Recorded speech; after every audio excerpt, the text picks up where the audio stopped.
It started with a group call, Mom's voice overly cheerful, Dad nodding quietly in the background, and Callie chiming in halfway through, cradling one of the twins. Marin, Mom said, we've been talking, and we think you deserve a break. You're always working. You never take time for yourself. That alone made me pause. My family never noticed things like that, she continued. So we booked you a little getaway, a beach resort, 4 nights, everything covered, our treat. I blinked at the screen. Wait, really? Dad gave a small smile. You've earned it, kiddo. I wanted to ask why. What had changed? But instead, I let myself nod and smile and even say thank you. I ended the call feeling dizzy. For once, they had done something for me. Not Callie, not the kids. Me. I took the rest of the afternoon off. Opened tabs for beachwear, SPF lip balm, and those paperback novels I never made time for. I even ordered a new carry-on suitcase, something pastel and firm-shelled that I imagined rolling beside me down a polished airport floor. For the first time in ages, I didn't feel invisible. The next few days were full of lists and little splurges. I booked time off work, printed out the itinerary Mom had sent me, complete with confirmation numbers, got my passport renewed. I even bought a pair of sunglasses too expensive for how easily I lose things. I caught myself smiling in the mirror while packing. Is this what it feels like, I thought, to be thought of? The night before the flight, Mom texted, "Let us know when you land. So excited for you, sweetie." I stared at that little heart emoji for a long time. The morning of, I called a cab, wore my favorite travel hoodie. I stood in line at the check-in counter, humming softly, clutching my passport and printed itinerary. I handed them to the agent with a kind of pride I hadn't felt since college graduation. She scanned the papers. Her smile faltered. "I'm sorry," she said gently. "This reservation isn't under your name." I frowned. "What? That can't be right." But it was. As I stepped aside to recheck everything, I spotted Callie, dragging 2 wild-eyed kids, headed for the gate. My beach tote slung over her shoulder. She waved, smiled like nothing was wrong. Behind her, Mom called out, "We just thought she needed it more, honey. You're always working anyway." I didn't reply. I didn't cry.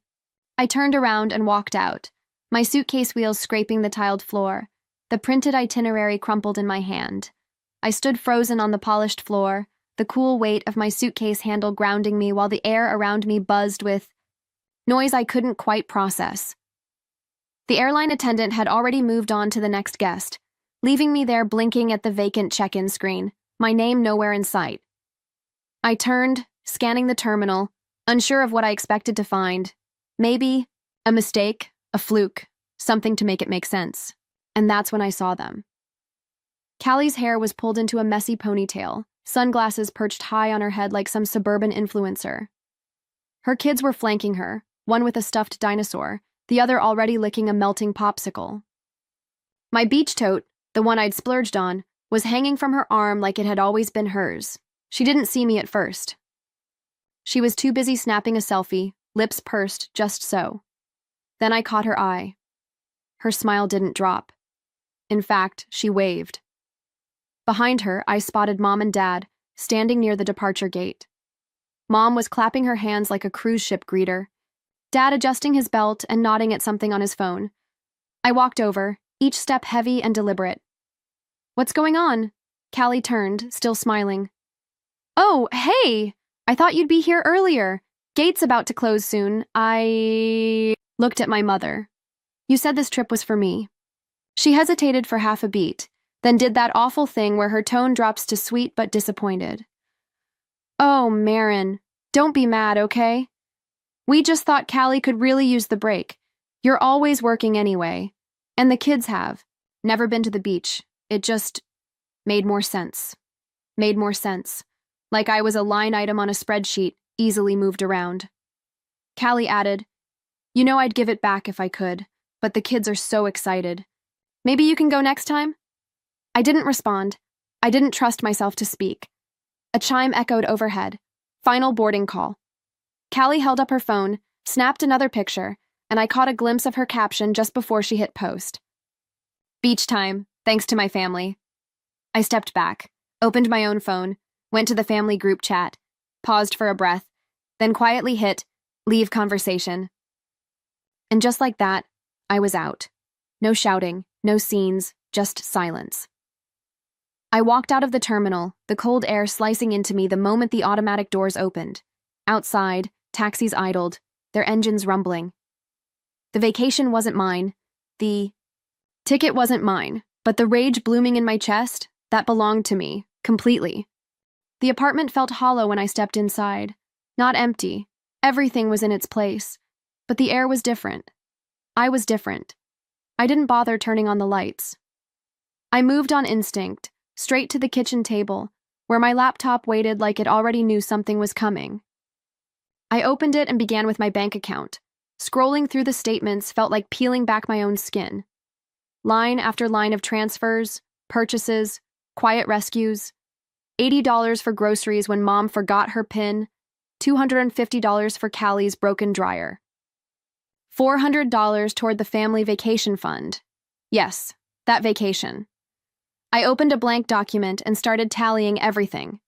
Not in rage, but with the precision of someone collecting evidence. It was worse than I thought. Over the past 3 years, I had given more than $16,000 to my family, disguised as help, love, being there. Never once had they offered to pay me back. Never once had they asked how I was managing. They just assumed I'd catch them when they fell, and I had, until now. I clicked into my email, searching for the confirmation thread from the travel agent. That's when I saw the forwarded chain, buried in my inbox, likely sent to me by accident. Subject line, vacation guest change, please confirm. There it was, the entire betrayal spelled out, line by line. We've decided to put Callie and the kids on instead of Marin. She won't mind. Honestly, she's always working. This way, it's less complicated. Tell her it's a gift. She'll believe it. I stared at the words until they blurred, not because of tears, those had dried up at the airport, but because my body couldn't process how casually they'd removed me. How confident they were in my silence. They didn't just take my seat on a plane, they erased me. With a smile, I closed the email, then I opened another browser tab. I created a brand new bank account, separate from every joint setup I'd ever allowed myself to be tied to. I moved every dollar out of the emergency family fund that they'd long forgotten I'd created. I transferred my savings, every cent. Then I logged into my company portal and changed my direct deposit, removed my parents from my emergency contact list, requested to switch to remote-only status, citing relocation for personal reasons. Next, I went to the USPS website and filed a change of address notice. I didn't even have a new address yet, but I'd find one. I just needed to start moving. Outward. Away. I looked around my apartment, small, quiet, dimly lit, and for the first time, it felt like a place I was no longer trapped in. This wasn't a meltdown. This was a migration. No text would be sent. No dramatic confrontation would happen. There was nothing left to explain to people who had already decided I didn't matter. They'd replaced me on a vacation. So I was replacing them in my life, not with cruelty, not with bitterness, just with distance, with absence, with truth. I didn't tell anyone I was leaving. There was no scene, no confrontation, no final dramatic phone call, just quiet decisions, one after another, carried out with a calm I hadn't felt in years. I packed my life into 3 suitcases and a handful of boxes. I left behind the dishes they gave me, the scratchy couch I never liked, the wall calendar with family birthdays circled in red. None of it came with me. I didn't want reminders. I wanted air. The city I moved to was nothing special on the map. But to me, it was freedom. I picked it for its anonymity, somewhere no one would look, nowhere I had history. A middle-sized town with cracked sidewalks, a farmer's market every Saturday, and silence that stretched wide enough for healing. The apartment was on the 3rd floor of a weathered brownstone, with creaky wooden stairs and windows that fogged easily in the mornings. The carpet was old, the plumbing groaned, but the sunlight pooled across the floor at exactly 8 a.m., and the bedroom smelled faintly of cedar. It was imperfect. It was mine. The first thing I bought was a coffee table. It seemed small, but it mattered. In my old life, everything I owned had been filtered through someone else's needs. That table, round, rich cherry wood, delicately carved legs, was chosen for no one but me. It was expensive. I didn't care. I wanted something beautiful that didn't ask to be useful. Then came the plants. Basil, rosemary, thyme, a stubborn, little mint that drooped dramatically if I missed one watering. I lined them along the windowsill, their green leaves reaching for the sun. I learned to care for them without resentment. And then came Fig. She was the last kitten in the shelter. Gray fur, one torn ear, and eyes that watched everything but rarely blinked. They said she was difficult. I didn't mind. She followed me home in a cardboard box and never left my side again. My work stayed the same, remote, code-heavy, results-oriented. I logged in, I delivered, I logged out.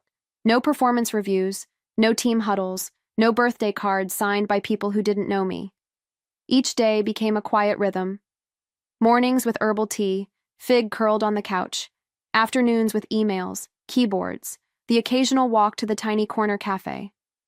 Evenings with slow dinners, books, and the creak of old floors under tired feet. No guilt, no begging, no emergencies labeled as love. They didn't know where I was. I made sure of that. I changed my number, blocked the group chat, deleted the shared calendar. There was no digital trail, only absence. But that absence was not empty. It was deliberate. It was mine. I didn't shout my boundaries. I didn't need to. I drew them with silence, with distance, with the life I built slowly, tenderly, one small choice at a time, and in every corner of that quiet apartment I was reminded, I didn't disappear. I arrived. The collapse didn't come in an explosion. It came like rot, slow, soft, spreading through the foundation long after they'd stopped paying attention. At first, it was little things, inconveniences. Then it was unavoidable. Callie noticed first. It was late August. School was starting, and she had a list. Lunch money, uniforms, new sneakers, activity fees. Every year, she'd forward it to Mom with a half-joking message, sending this to Marin's inbox, and the money would appear. No questions, no thank you. But this year, nothing. She waited 3 days. Still nothing. She sent a casual text to Marin. Hey, babe, any chance you could help with the twins' school stuff again? Just until next paycheck hits. It stayed unread, then marked as delivered, but never opened. 2 days later, her message status changed to blocked. Callie's reaction wasn't worry. It was disbelief. Offense even. She's seriously ignoring me? As if Marin's silence was more offensive than all the years she'd quietly funded her sister's life. Callie took to Instagram. Black screen, white font. It's always the ones who preach boundaries that forget who held them up when they were falling. Subtle, but not subtle. Diane saw the story. She also saw the grocery budget tighten, the salon visits disappear. The brunches she couldn't pay for anymore. Those had always been little treats from Marin.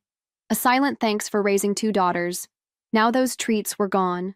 So were the monthly transfers for prescriptions, the gift cards for her Pilates instructor, the cushion that made Diane feel generous without being generous at all. Her friends noticed too. How's Marin doing? They'd ask at church, at book club, in line at the post office. I haven't seen her in a while. Did she move? She's just busy, Diane would lie. Then she'd go home and stare at her phone like it had betrayed her. Martin, true to form, said nothing. But his habits changed. He stopped talking about his boat, canceled the fishing weekend. When the roof started leaking over the back porch, he patched it himself, quietly, clumsily, because the handyman they'd used was never paid up front. Marin had always handled it. Now there was no Marin to handle anything. At night, Diane finally asked him softly, "Do you think she's coming back?" Martin paused, looked down at the mug in his hands. "No," he said.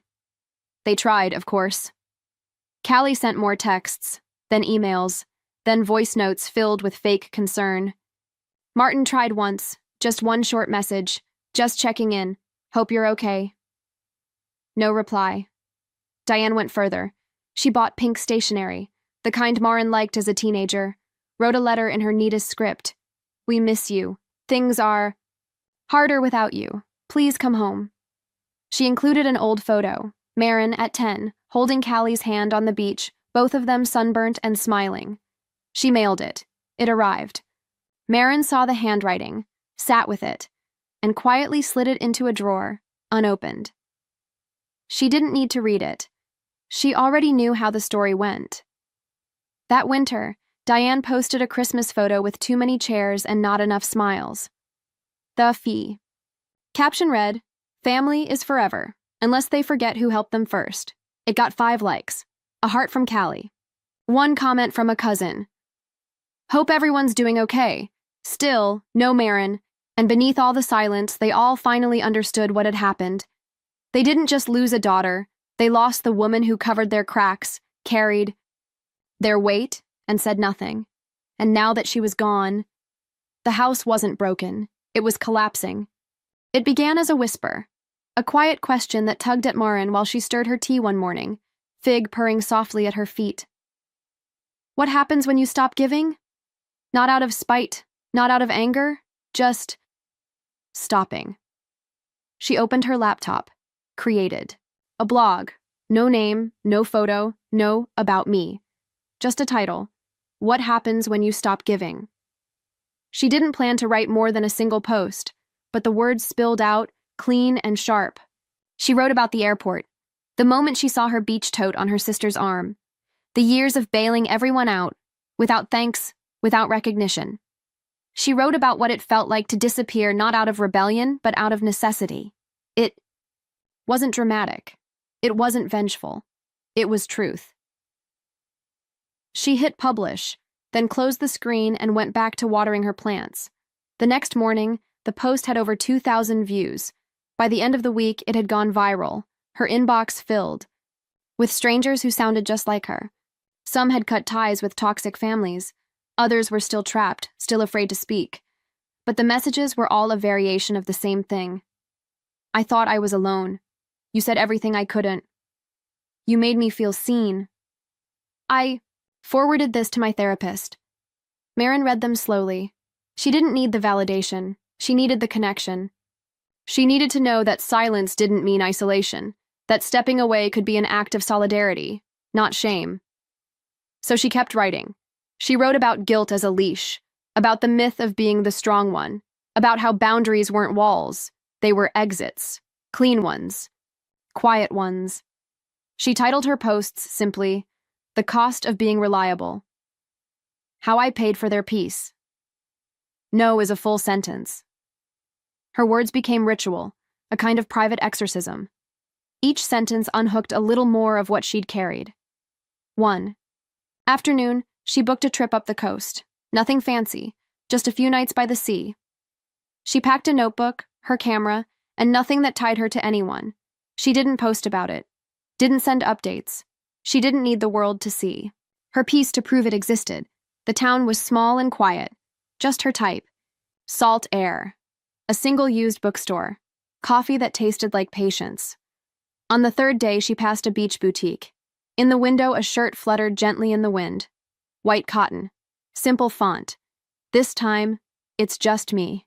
She stood there. For a long moment, then she smiled, turned, and kept walking.